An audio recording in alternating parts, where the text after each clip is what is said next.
राधे राधे। जय श्री कृष्ण।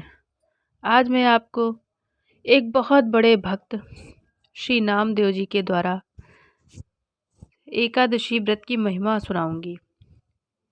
श्री नामदेव जी महाराष्ट्र के एक सुप्रसिद्ध संत थे।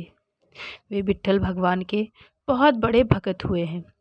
उनका ध्यान सदा विट्ठल भगवान के दर्शन, भजन और कीर्तन में ही लगा रहता था। सांसारिक कार्यों में उनका जरा भी मन नहीं लगता था। वे एकादशी व्रत के प्रति पूर्ण निष्ठावान थे। वे उस दिन जल भी नहीं पीते थे। एकादशी की संपूर्ण रात्रि को हरिनाम संकीर्तन करते थे। एकादशी को वे ना अन्न खाते और ना किसी को खिलाते। एक दिन एकादशी की रात्रि को वे हरिनाम संकीर्तन कर रहे थे। उनके साथ अनेकानेक भक्त भी संकीर्तन कर रहे थे।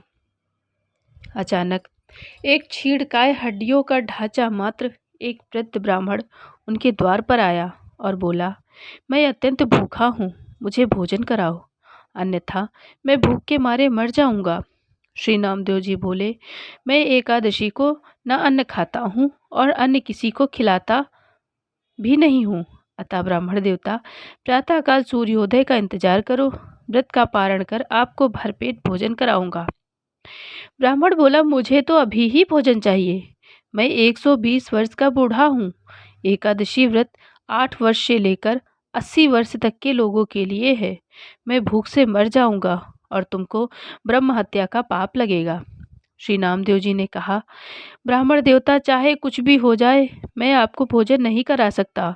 कृपया आप सुबह तक प्रतीक्षा करें। श्री नामदेव जी के ऐसे व्यवहार के प्रति अन्य ग्रामवासियों ने नामदेव जी को निष्ठुर कहा और ब्राह्मण को भोजन देना चाहा, परंतु ब्राह्मण ने भोजन लेने से इनकार कर दिया और कहा, यदि मैं भोजन ग्रहण करूंगा तो सिर्फ और सिर्फ नामदेव जी से ही ग्रहण करूंगा।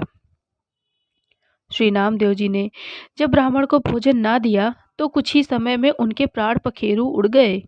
वहां उपस्थित सभी लोग श्री नामदेव जी के प्रति अपशब्द कहने लगे और उन्हें हत्यारा कहकर संबोधित करने लगे। श्री नामदेव जी कुछ ना बोले, पूर्ववत विट्ठल भगवान के भजन और कीर्तन में ही लगे रहे तथा एक पल के लिए उठे और मृतक शरीर को ढक कर रख दिया। वे मृतदेह के समक्ष नाम संकीर्तन करते रहे। प्रातःकाल श्री नामदेव जी ने व्रत पारण किया और एक चिता बनवाई।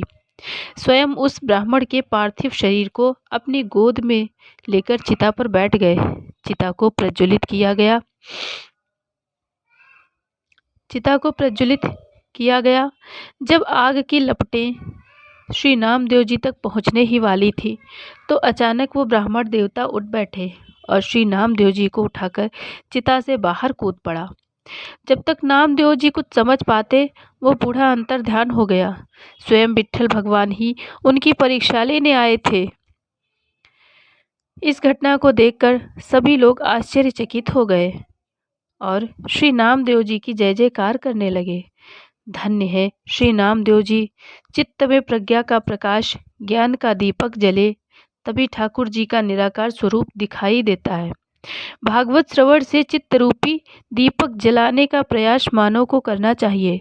मानव को अज्ञानता से लड़ना चाहिए, मगर आलोचना और अज्ञानता पर चर्चा करके अपना समय बर्बाद नहीं करना चाहिए।